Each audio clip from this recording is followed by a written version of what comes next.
Hello and welcome back to another SouthernAirs video with myself, Matt Banjoman Walker. Tyler Jett McDowell at your service in the rain. And today we are at East Kirby, which is where Just Jane is. One of two active Lancasters in the United Kingdom. This one can taxi and power up under its own engines. It can't fly yet, however for the last 40 years this place has been trying to get this plane restored to airworthy condition. Yeah. When it flies is another matter. Hopefully soon. Sooner rather than later. It'd be lovely to see two Lancasters flying at the air show circuit in the UK. In the meantime, let's get out of the rain and carry on with the museum. Said it before and I've said it again. It's a having the Mosquito, the Wooden Wonder, and my favourite Warbird. And that Mitchell back there, B25 Mitchell, is actually the one that used to reside at the RAF Museum London. It's about 2022 it got moved up here to East Kirby in Lincolnshire.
Quite similar to the one Bournemouth. Although there's two seats at the back, which I'll get a couple of photos of in a minute. Everything else is almost better preserved, but almost the same. So yeah, like I just mentioned a moment ago, there's actually two seats, one there, one to the side of it. Whereas in Bournemouth there's just sort of one. So I didn't know this actually had 3 people flying inside. I thought it was just the 2. So you learn something new every day. And there's still the very uncomfortable looking photo reconnaissance nose over there, so oh boy. And of course, like we mentioned earlier, they are trying to restore Just Jane to flying order, and this is basically where they're doing it.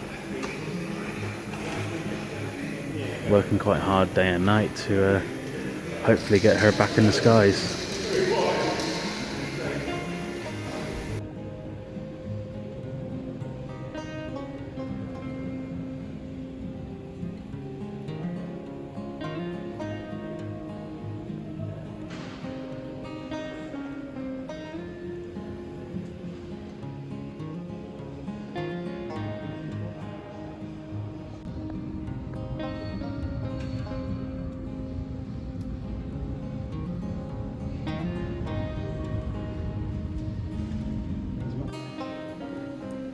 This is a model someone's made to represent the Lady Be Good, a B-24 that went missing after a mission over Africa, and it ended up crashing into the desert.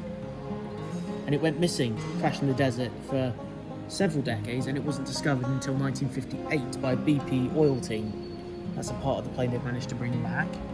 And this is the story of the Lady Be Good.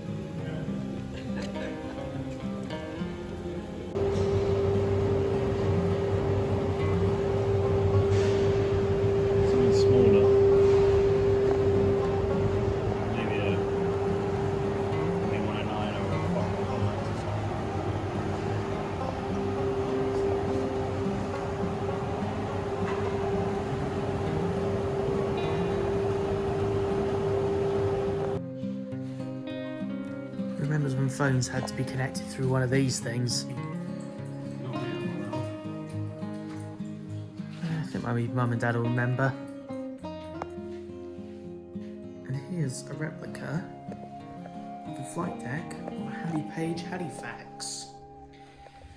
The Halifax and the Lancaster were the main two bombers, heavy bombers that is, used by the RAF in World War II, although the Halifax doesn't get the credit it deserves.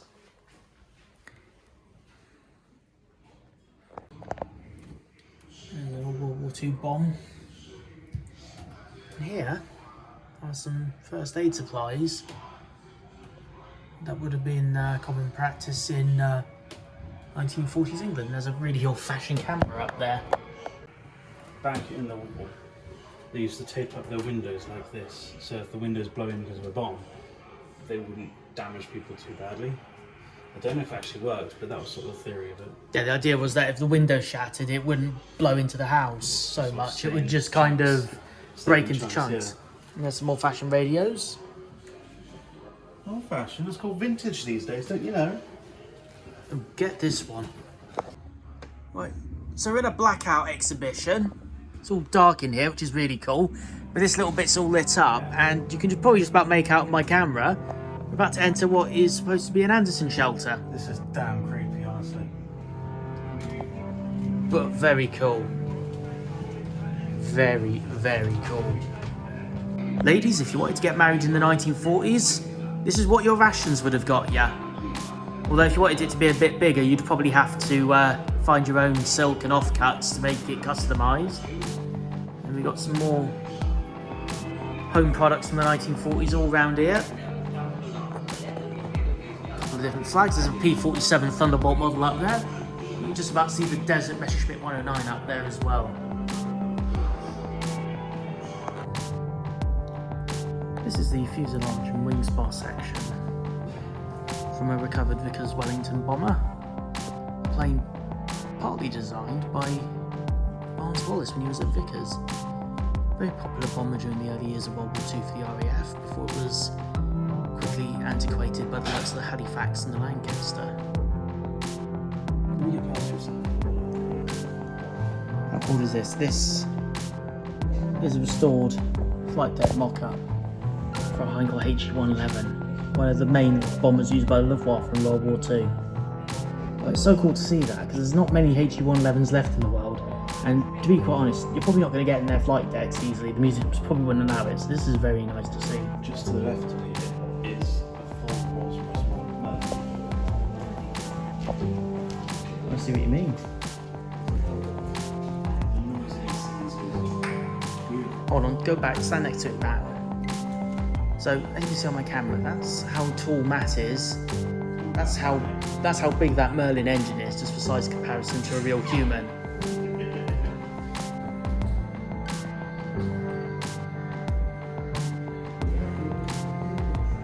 One of the many flying boat designs. This is a wreck, or piece of contraption from a Curtiss flying boat used by the RAF.